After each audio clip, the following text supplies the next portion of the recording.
There was a wonderful cast to work with, and those two were just terrific.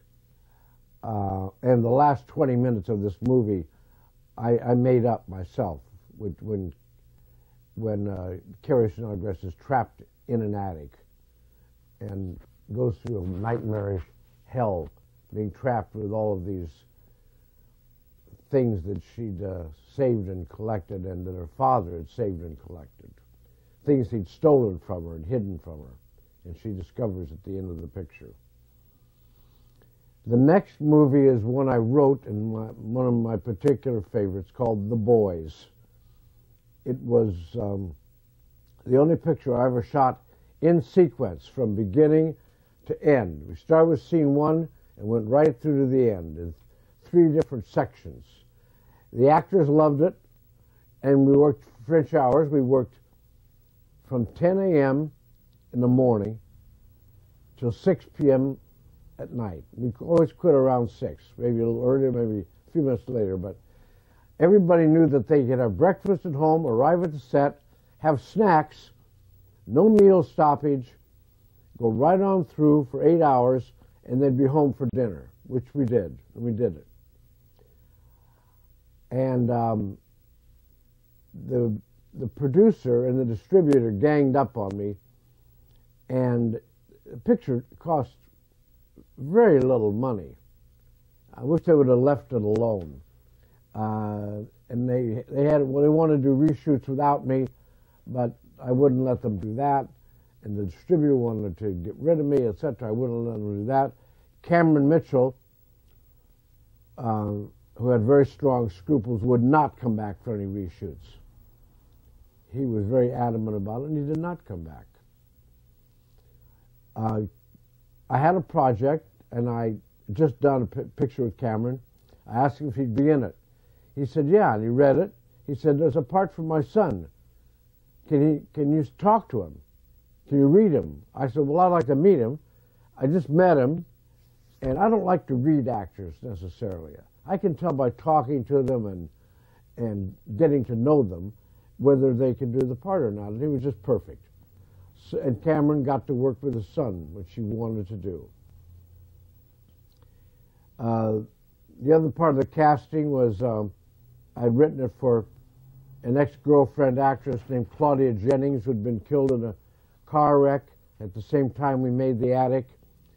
And I went to another friend of mine, Maureen McCormick, you know, played Marcia Brady on the Brady Bunch, yes. Damn good little actress. And she agreed to come on board, as well as one of my favorite actors, Peter Jason, who I met on the Orson Welles film The Other Side of the Wind, and also Gene Clark, who played the film without his teeth. And I had written this part for Gene.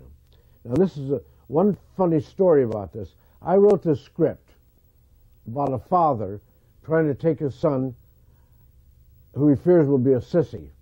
He tries to take him out drinking, hunting, and womanizing all in one weekend. And he takes 2 redneck buddies who tease the kid unmercifully, and it ends up where he blows everybody away. The distributor did not like this ending, and we had to reshoot it, and it went out under the title Texas Lightning to theaters and drive-ins. So we're going to see a couple of scenes. One long tracking scene I like, where I discussed it. Oh, the way I like to work, I like to sit down at a table. I call it an actor's meeting. If we don't have time for rehearsal on a feature, I always have a table somewhere on the set.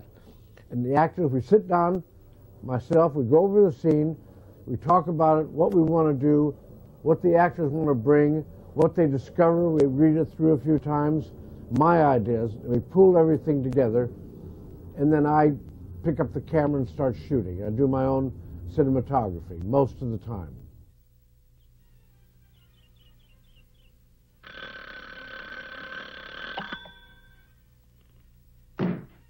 Hey, buddy, oh, buddy! Time to get up, buddy boy. Ah, beautiful morning, buddy. Huh? Come on. We're gonna have us a day, buddy. Up and at 'em. You didn't sleep well, Carl. That's the music you listen to, boy. That's better. Come on, buddy. Come on. I heard you cry out in the middle of the night. You don't remember me talking to you, do you? Oh, you know me. I don't remember nothing.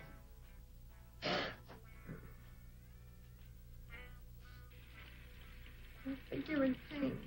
Maybe you're in pain and you won't admit it to yourself. The pain I got is listening to you, I'll tell you. Please don't take the boy. Different. You sissified him, you mollycoddling, you... Mama's playing laughter, neighbor. He's gonna become a man. He is coming hunt with me and the boys. Donna! I want some breakfast.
Oh, shit.